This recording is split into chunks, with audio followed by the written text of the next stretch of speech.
Hey everybody, welcome to Grace. This morning we have a special guest with us. We'll have the unique blessing of being taught by the founder and president of Stand to Reason, Koukl.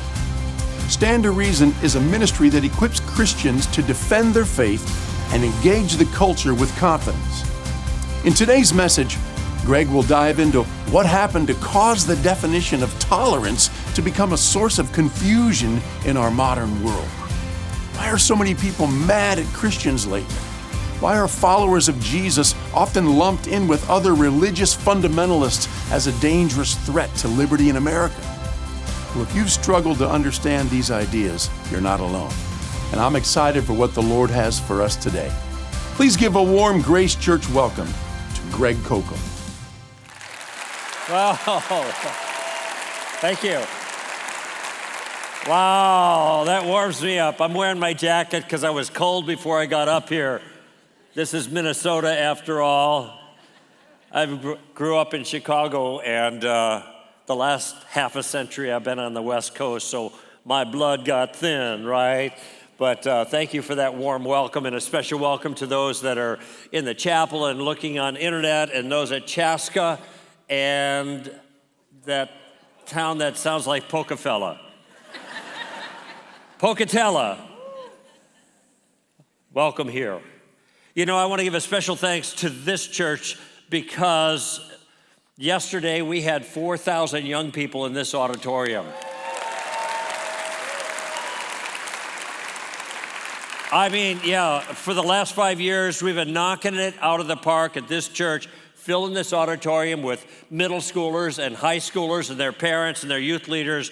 15 different states were represented at the Reality Student Apologetics Conference, and man, it fills our hearts so much to be able to pass the baton to the next generation, because the most important generation is always the next generation. And this is an opportunity for us. Actually, we've been partnering together, and it's been a fabulous partnership. So my thanks to you. One of the things that we do at Reality, though, is we try to train Christians to understand the culture and have insight into the culture and give them the tools to address the culture in a gracious but productive way for the cause of Christ. And that's kind of what I'd like to do with our session this morning. I want to talk about the power of an idea. And it's one that a lot of people are confused on, even Christians are confused on. And hopefully I'll give you some insight into this idea in a way that will help you to understand your culture and be more effective in speaking to that culture. And I want to start with a question. And the question is, why are so many people angry at Christians? I mean, Christians are great people. They're nice people. Characteristically, everybody's got a bad egg here and there, but man, followers of Jesus are more like Jesus than anyone else, right? That's a good thing. But why are so many people angry at us? And I think part of the reason they're angry is because of the power of an idea in our culture that many people are confused on. And this idea is the idea of tolerance. And what I want to do as I launch out here is I want to put up a couple of slides of things that I encountered in my own personal life that exemplify the challenge or the issue or the confusion here, okay? So the first thing I'd like you to look at is a slide of a poster where I spoke at in Mount Royal University in Calgary, Canada. Now, it's pretty tame. That's me about 170 years ago, I'm just saying. And I was giving a talk there. Is it intolerant to say Jesus is the only way of salvation? Of course, you can see the text there. Is choosing a religion merely a matter of preference, like chocolate versus vanilla, or is it about something more serious? And then the details and everything. Pretty tame. But the school wouldn't allow us to post this poster, even though it was a school-sanctioned event. Why wouldn't they allow us to post this poster to advertise the event? Well, they had two reasons. First, they said the title is divisive. The title is divisive. Now, why do you think we had that title for that talk? Because there were people on campus saying it's intolerant to say that Jesus is the only way. So now I'm giving a talk to respond to that challenge, yet the response is intolerant. It's divisive, okay? Well, wait a minute. If the response is divisive, why isn't it divisive to make this charge against Christians to begin with. They didn't figure that one out.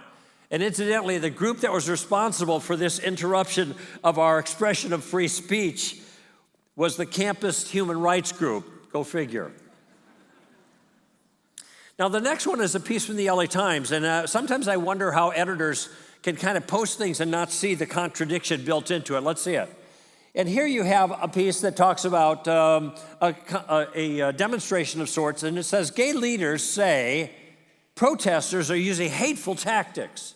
And when you zoom in on the pictures, of course, you can see there are these angry people screaming and yelling, and they're, oh, wait a minute, that's the gay leaders. Who are the people using hateful tactics? You look closer at the other picture, and there they are. 5 Russian old women in babushkas sitting on a park bench. That's the threat to humanity. Now, before we put up this next slide, let me explain it first. I was walking around in Spokane, Washington, where I gave a presentation to a university there, and in this particular school, or this particular town, my wife and I were walking around, and there's a bar there called Jake's Bar. And so I took a picture of the poster explaining what Jake's Bar is all about. In fact, if you look closely, you're going to see my reflection in the picture. But I thought it expressed the idea here, the concern that I'm talking about here. And there's actually in this poster a naughty word. So I just had it blocked out. So don't you go straining at the little blocked out part to figure out what the naughty word was, all right? I'm just going to skip over it. All right, let's take a look and see. Jake's is a hate-free queer bar. We welcome everybody, unless you are homophobic, transphobic, racist, sexist, heterophobic, thief, drug dealer, violent, bigot, or expletive deleted. If none of these apply to you, welcome and have a fabulous time. And then you see in the smaller print there, and the staff at Jake's cares about you. And if you feel that someone has compromised our safe, hate-free space, please don't hesitate to let one of us know. Thanks, Jake's staff. And of course, if there's somebody compromising the hate-free space, where they're going to end up out on the street. Okay, in other words, what this poster is saying, mark it. We accept everyone that's just like us. And this is the basic confusion that we see all over in our culture. And why is this? Why is this happening? Why do we see things like this taking place? I think that when we see the so-called tolerant crowd kind of beating up on those that they think are intolerant in one way or another, in some sense, 9/11 had quite an impact on that. It's hard for me to imagine now that you have to be almost 25 years old to have any conscious remembrance of that unbelievable event. It's so etched in the rest of our memories. But in any event, people asked me at the time, did people go back to church more after 9/11? I said, yeah, for a while. And then they got used to things. People get nervous, they get scared, they go back to church, and once the threat seems to fade away, then we were back to normal. Except for one thing, there was a change in the public sentiment that to me was very, very obvious. And it was characterized, I think, most evidently in an article that was written in the New York Times by Thomas Friedman. Now, Thomas Friedman is one of the cognoscenti of this country. And on November 27, 2001, the smoke is still pillowing out of the Twin Towers there in New York City. He wrote this piece called The Real War. And basically he said, the real war that we have is not against terrorists. Terrorism is just a means to an end. The real war is about a religious ideology that he called religious totalitarianism. Now, what's religious totalitarianism? The way he put it is, it's a view of the world that my faith, any person's faith, can be affirmed and held passionately only if all others are negated. Then he goes on to say, he applauds a rabbi who set up schools in contrast to schools of fundamentalist Jews, Muslims, and Christians, and those schools were preaching an exclusive religious vision. Oh, now we see what's going on. Who are the dangerous people in this country? It's the religious totalitarians. What's a religious totalitarian? Any religious person who thinks they're right. Now, without even having to say it, he labeled virtually, a massive number of people in this room as religious totalitarians, because based on the music we just sang, you are completely convinced that Jesus is the Savior of the world. And this is the first time that I heard that I was dangerous simply because I said the same thing about Jesus of Nazareth that Jesus of Nazareth said about himself. So what's going on here? What's the root of this confusion? And I think there are actually two ideas that are in play here. The myth of neutrality and the myth of tolerance, and they're tied in together. And here's what I'd like to do with the rest of our time this morning. First, I want to demonstrate that nobody's neutral. The concept of tolerance seems to be set on a foundation of neutrality. We're supposed to be neutral towards everybody else, and neutrality is what breeds our tolerance of other people. But I want to show you that nobody is neutral. And if tolerance depends on neutrality, then it's clear there's trouble. And the second thing is, I want to talk about, actually, there's three of them. That's the first one. The second one is, there's nothing unusual about thinking that your particular religious view is true. It's not bigotry. It's not intolerance. As you'll see in a moment, it's just simple math. And then the third thing I want to show you is that the current politically correct version of tolerance is not tolerance at all. It's actually intolerance. Tolerance has become intolerance. It's been flipped on its head. I'll show you that at the end. So first, I want to talk about neutrality. I want to read a piece here to you written by Faye Waddleton. Now, Faye Waddleton was formerly the president of Planned Parenthood. You can imagine I disagree with her on a number of things, but I'm not reading this to ridicule what she has to say. I think it's really well written. It expresses an idea. But there's a deep flaw in this that most people are going to miss. Maybe you'll catch it, but we'll point it out when I'm done. Here's what she says, and she's talking about tolerance here.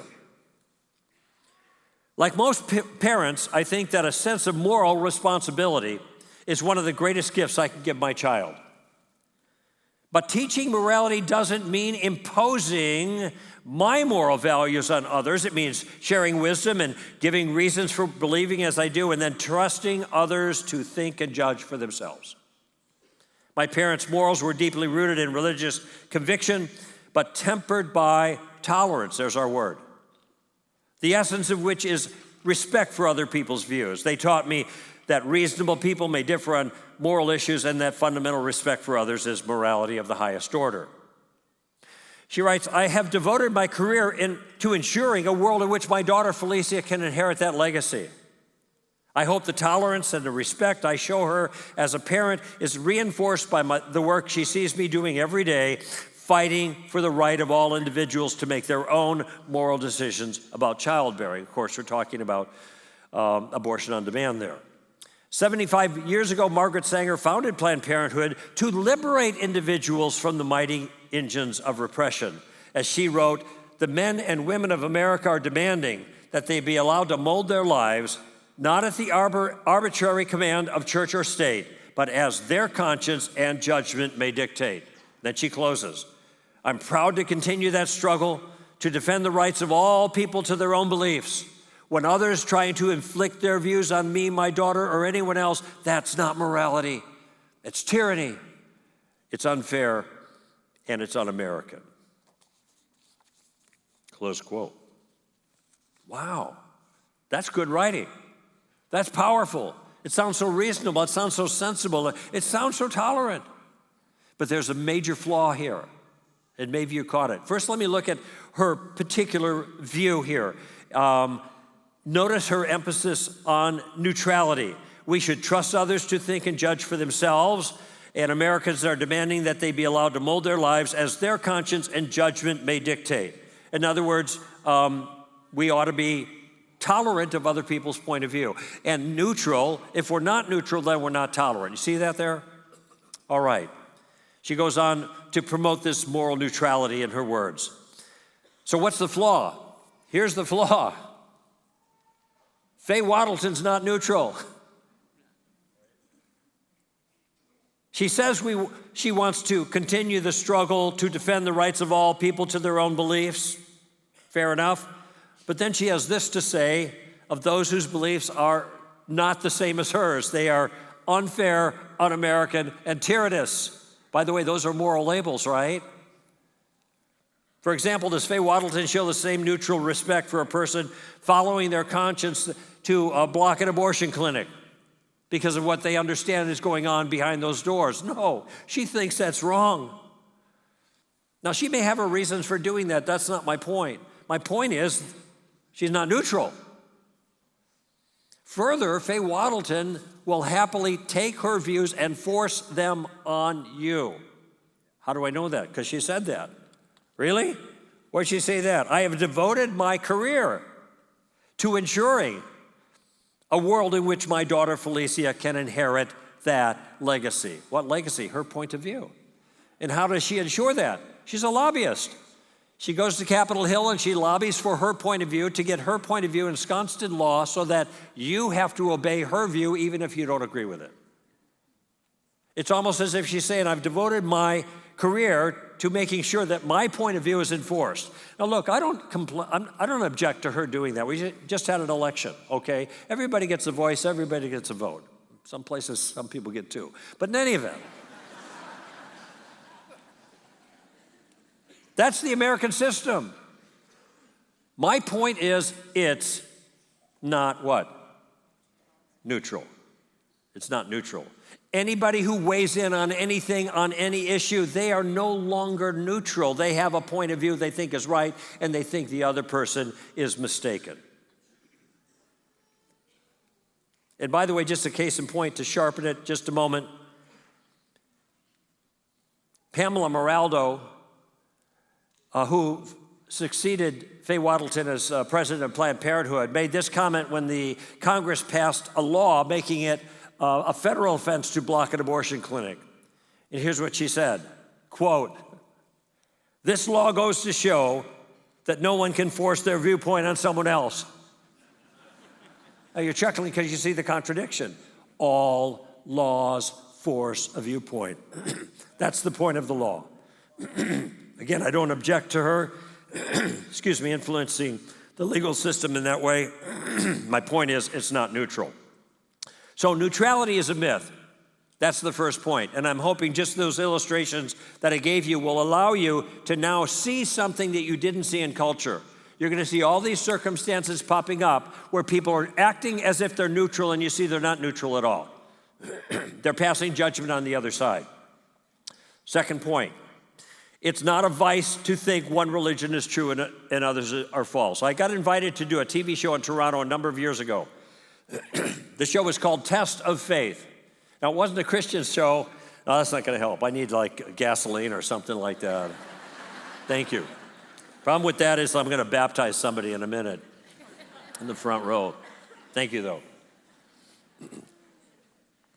I was on this TV show called Test of Faith, and the goal of this show, it's a secular show, not a Christian show, but it is about religious topics, all right? And the way the show works is they fly somebody into Toronto, a kind of religious weirdo, and they put him in the hot seat. And there's a semicircle table there, and they have guests that come in and a talk show host, and then they beat up the weirdo on national TV for an hour, okay? Where do you think Mr. Koukl was sitting? I was the weirdo in the hot seat, right? And what was the issue? Well, the issue is religious pluralism. Religious pluralism is the idea that all religions are equally legitimate paths to God. Okay, and obviously if Christians say that they're right and other people are wrong, well, this upsets that system, right? All right, so that was the topic there.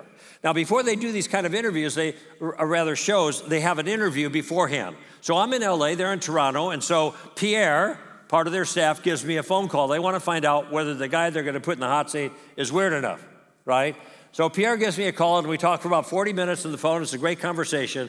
Pierre came to the conclusion, yeah, you're weird enough, so we're going to fly you out. So they flew me out to Toronto, and when I got on the set for the show, Pierre and I were conversing, making common cause, whatever, getting to know each other. Pierre's an atheist, no problem. But I said, Pierre, I'm going to make a gentleman's bet with you. I'm going to tell you how I think this is going to go. I said, I'm going to give an argument against pluralism. And they're going to ignore my argument, instead start calling me names, basically. You're intolerant, you're narrow-minded, you're arrogant, you're bigoted, whatever. Maybe it won't go that way, but we'll just see. And so the first segment, Valerie Pringle is sitting there, nobody else out there. I get interviewed in the first segment to give my reasons why I'm rejecting religious pluralism. And I gave them, it's pretty straightforward. I said, look, Jesus claimed to be the Messiah. He either is the Messiah or he's not. If he's not the Messiah, then the Jews are right on that point and the Christians are wrong. If he is the Messiah, then the Christians are right and the Jews are wrong, but under no circumstances can they both be right. That's a pretty important point too, right? I said, if God exists, maybe it's an open question, but if he exists, he's either a personal God or not. If he's not a personal God, then the Hindus are right and the Jews and Christians and Muslims are wrong on that point. If he is personal, then the Jews, Christians, and Muslims are right on that point, and the Hindus are wrong, but under no circumstance can they both be right. You with me? When you die, maybe you go to heaven or hell, maybe you go get reincarnated, maybe you just lie in the grave, but you can't do them all at the same time. Somebody's mistaken. And these are big issues. It could be that all people in their religious views are wrong, but they can't all be right. And guess what? It's not bigotry. It's math. So that was my argument. And so we go to break, and Valerie Pringle brings out the first challenger, so to speak. He was a Sikh. Gentleman wear a turban. He was a barrister from Ontario, an attorney. And what he says to me as he comes out, he says, well, if Mr. Koukl thinks he won the lottery, good for him. And I'm thinking, what's he talking about? But what had happened is he'd gone on the website and went to the Stand to Reason website, str.org, just saying. And he downloaded some material and he realized what kind of person I am, what kind of Christian I am. I'm an evangelical. I love Jesus. I follow Jesus. I believe he's the only way because that's what he said. And so that's what he's talking about. Oh, lucky you. You won the lottery. So he comes out kind of passive aggressive, but he didn't stay passive for long. Pretty soon he's got pages of stuff he downloaded from the internet from our site, and he's waving them across the table at me. And he got so animated that Valerie Pringle has to push him down in the chair because he's so bugged. This is the tolerant guy.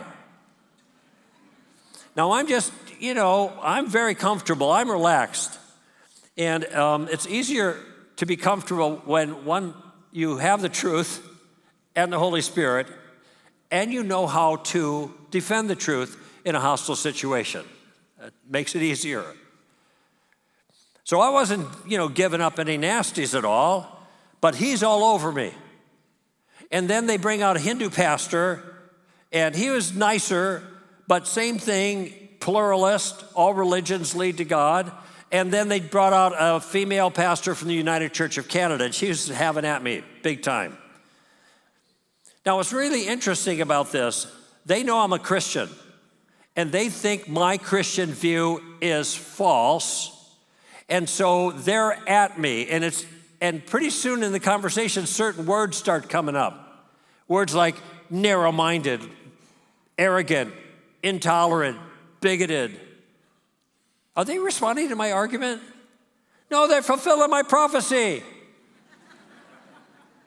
And I just pointed that out. I said, look, you guys you're saying this stuff about me, and I'm these things. Basically, you're saying I'm a meanie, I'm a mean guy, I'm a bad person. All right, why don't I just agree with you? Why don't I just admit that I'm a bad person? Now we all admit that I'm a bad person. Now we got that out of the way. Can we get back to this conversation about religious pluralism? Notice it's a distraction. They change the subject. People do this all the time. And then I made another observation. Obviously, you think my view is wrong. That Christianity, at least the version that I represent, this is mistaken. This is a wrong view. Some of you maybe know where I'm going with this already. Well, if you're right that I'm wrong, that Christianity is not at least the version that I'm offering, is not a legitimate religion, a legitimate way to God, well, then I'm right about what we're supposed to be talking about here today. Now, my next line is, they didn't get it. But apparently you guys didn't get it either, because that's a pretty good laugh line usually. They're proving my point by objecting to my Christianity. All religions aren't legitimate, okay? Mine isn't, all theirs are, is the point. They didn't get it. I'll tell you who got it. The atheist got it. And he bounded up on stage afterwards, and he was really, really angry. And he was using language appropriate for an atheist to express his hostility. What was going on here? Look, religious pluralism is just flat out false. They can't all be right. Maybe I'm mistaken. That's certainly a possibility. I don't think so. I got reasons for believing what I'm doing. I'm not just emoting. I'm not just socialized to believe what I believe. I've kind of worked it through, but I could be mistaken. Everybody could be mistaken, but everybody can't be right. Religious pluralism is false on its merit. Now, let me tell you very quickly about how to deal with this tolerance, what I call the tolerance trick, when people call you intolerant, okay? It's actually a very simple way of dealing with it. When people call you a name of any sort, you always ask a question. And the question is, what do you mean by that? Some variation. You're asking, why would you call me intolerant? What am I doing right now that justifies you calling me intolerant? Now, I know what I'm doing, and they tell me. They say, well, you think you're right. You think you're right and everybody else is wrong. Now, let me ask you a question. Do you think when I weigh in with an opinion, do you think that I think I'm right? It's not a trick question. Yes, I think I'm right. Everybody who weighs in an opinion thinks they're right, which is the point. Everyone thinks they're right on their view, but I'm the only one being called a name. Okay, so that's the insight here. And so when I ask him for his reason, why is he calling me intolerant? He tells me, you think you're right. I have another question. Well, I could be wrong. I don't know. We can talk about that, but let me ask you a question. The views that you have contrary to mine, do you think your views are right? And what's he going to say? Oh, no, I think all of my views are wrong. No, of course not. He thinks his views are right. All right? Now, they might do the relativistic two-step and say, well, my views are right for me. To which I'm going to respond, well, then why are you talking to me right now? Sounds like you're correcting me so that I can believe like you believe and be a tolerant person, right? So my final question is this. Why is it when I think my views are correct, I'm intolerant, but when you think your views are correct, you're just correct? What am I missing here? Of course, I'm not missing anything. All that's going on here is name calling. And that's what I want them to see. That's what I want you to see. It's a trick. What if he said, well, you're intolerant, and I said, well, you're ugly. No, I wouldn't say that because even if it were true, because it's not polite and it's not relevant. It doesn't matter. Can ugly people have right views? Don't you hope? Of course. It's irrelevant. It's irrelevant. They've just changed the subject. They've just called names. And that's what I'm trying to get them to see. Let's quit calling each other names and let's just try to talk about the issue. But that's the number one way that people deal with controversial issues in our culture right now. And I want to tell you here as I close with my final point, I want to tell you why this kind of thing happens. And it goes back to the confusion about what tolerance actually was. So a number of years ago, I was in Des Moines, Iowa, and I spoke at the University of Iowa, and I had a day off on a Monday, and a local Christian school found out I was in town and I had a day off. They said, would you like to come to speak to our senior class? And I said, I'll be glad to. I kind of lied because I'm not thrilled about talking to high schoolers, you know. I'm kind of old for that, right? And I still say groovy and far out. And usually talking to, with the exception of what happened over the weekend, that's a whole different matter. But, I talk to high schoolers and they sit there and it's like talking to a picture, No reaction. And look at each other. You're going to laugh? No, we're not going to laugh. Oh, all right. But I decided to do this, and I'm there in the classroom and they all file in. There's a table in front. There's about 12 of them. They all file in and sit at the back of the table. It's like the Last Supper. And so I'm trying to get them to understand this whole thing about tolerance. And so I turned around to the board and I wrote down what they probably would understand the definition of tolerance was. And here's what I wrote on the board. This is I'll call it the postmodern definition of tolerance. All views are equally valid and no view is any better than any other. Okay, so not very controversial. Everybody's nodding. Yeah, we get it. We know all about this. Okay. Then I wrote another sentence underneath that, and here's what I wrote. Jesus is the Messiah, and Jews are wrong for rejecting him. Oh man, the painting came alive. And there was a young lady over this side, she's waving her hand. You can't say that. What do you think she said? That's intolerant. And then she goes, how would you like it if somebody said you were wrong? Think about it. Slow group this morning.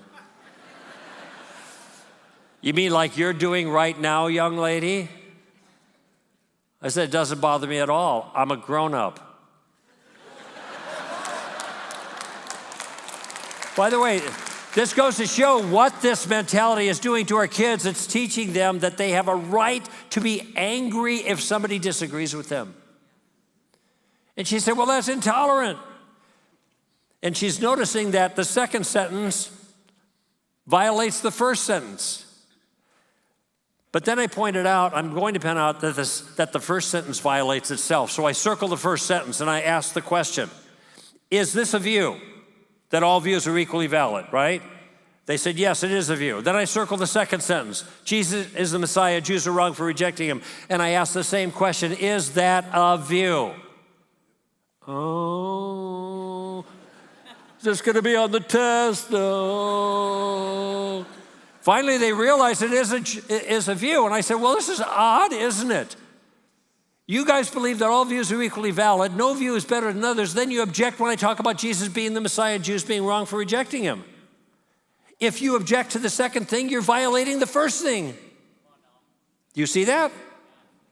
This is not a possible proper definition, because it's self-contradictory. And it's self-contradictory in practice, and that's what all the illustrations I've given you so far are demonstrating. And probably a massive number of folks here in this room this morning has never seen that before. And this is an insight you can see that there's a trick being played. And it's because people have the wrong definition of tolerance. Tolerance is a nice word. It's a word about a virtue because of a different definition, the classical definition of tolerance. So I asked the students, you want to see how to fix this problem? Okay. And then I erased the board and I wrote something up on the two other things up on the board. And notice, in this case, I'm giving the classical definition of tolerance, and I've got these characterizations from Peter Kraft, okay? The first one is, be egalitarian regarding persons. Now, they didn't know what egalitarian was. I said, you see the word equal kind of in there? All right? Treat people equally, with equal respect and dignity. Why? Because human beings are made in the image of God. That notion that we should treat people that way is grounded in a Christian worldview. It is not grounded in atheism. It's not grounded in humanism. It's not grounded in just about any other worldview. It's grounded in Christianity. Okay, well, what do we do about ideas? We should be, Peter Kraft says, elitist regarding ideas. Now, they knew what an elitist was. That's a snob. What's a snob? Somebody thinks he's better than somebody else. Right. In other words, we should think that some ideas are better than other ideas. Why would anybody think that? Because they are. Some are good, some are bad. Thank you. Some are, wise, some are dumb. Some are dangerous. Dangerous to us, dangerous to our community. And we ought to have the freedom in discussion and public communication to figure out which one is which instead of being shut down and silenced with name calling, which is what's going on now. But I want you to see something else, okay? Remember that classical tolerance is treating individuals equally and treating ideas as different, okay? Here's what postmodern tolerance looks like. It switches it. In other words, according to postmodern tolerance, you be egalitarian regarding ideas, and then you can be elitist regarding people. In other words, you can mistreat people, call them names, homophobic, Islamophobic, genderphobic, whatever, because they don't agree with you. You can be nasty to them. You can send them to re-education meetings. You can fire them because they don't share your ideas. That's the face of tolerance in a postmodern culture. And my recommendation here is very simple as I close. Don't be taken in by this. Don't be taken in by the tolerance trick. Doesn't matter what side of the aisle you're on spiritually. Don't be taken in by this. Don't be bullied into thinking that you're the nasty, intolerant person when the fact is nobody's neutral. Everybody has a point of view, and everybody who has a point of view thinks their point of view is right. You practice classical tolerance, we can have discussions about who is actually right, but we have to be careful to treat people in a gracious way. And if you're on the other side of the aisle, that's where the big problem is coming. Don't beat up on people that say something different than you. Call them names. This gets you nowhere. And by the way, when the dust settles, in the final analysis, when all the facts are in, all the smoke is cleared, when the truth is finally evident, the person who was simply dismissed as intolerant may be the one whose views are true in the end. And those views often are the difference between life and death, physical and eternal. Don't fall for this. Father, we ask for your mercies, your kindness to us, that you would give us the wisdom and insight not to fall for this and not to be like this, that we would be wise in the way we engage, that our words would always be filled with grace, that we would know how to respond to each person, because we are Christians. We are yours. Help us to be effective ambassadors for Christ. So be it.